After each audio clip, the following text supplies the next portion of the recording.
at utos kung sundin natin ang Diyos para maliligtas. Ang tanong ko po, ano po ang mga aral at mga utos ng Diyos na sa Biblia?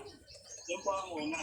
Ang pangalawa po, ang alam ko rin ang Diyos ay gumagawa ng milagro sa pamamagitan ng may sakit, gumagaling, ang bulag, nakakikita, at ang patay, nabubuhay.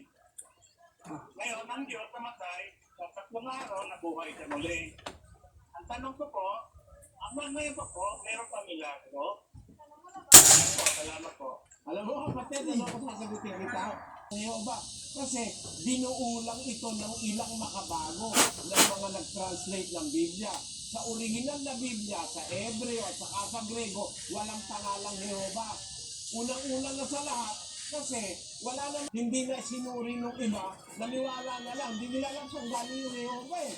Eh yung pala na-invento yung pangalan na yun, 14,000 taon nang wala si Cristo at mga apostol. Eh hindi Biblia. Ang nakasulat sa Biblia, yun ang dapat natin matutunan. Sabi ni Apostol Pablo, 4:6 ng unang Korinto, sabi niya, matuto kayo sa amin, huwag hihigit sa mga bagay na nakasusulat. Kaya kung alin yung nakasulat, dapat yun ang matutunan mo. Ang iglesia sa Biblia, iglesia ng Diyos. Eh ba't ang pangalan ng iglesia mo Pentecostal? Hindi, mali. Ba't gano'n ang tawag? Ang nasa Biblia, Church of God.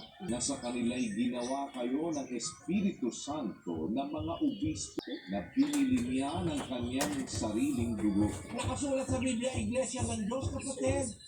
Yan ang pinangaral ng mga apostol. Pinangaral sa Judea, sa Samaria, sa Galacia, pinangaral sa Corinto. Iglesia ng Diyos yan. Basahin natin ang 2 Corinto 1:1.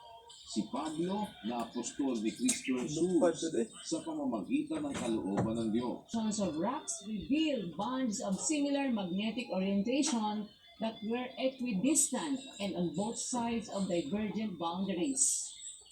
For example, theorizing that the continents of South America and Africa was formerly joined together, but they were only separated in asin.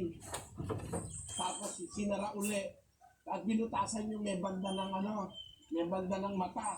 Eh nung natutunaw na yung asin, lumuluha ang mahal na Biblia. No? Yan ang milagro ngayon.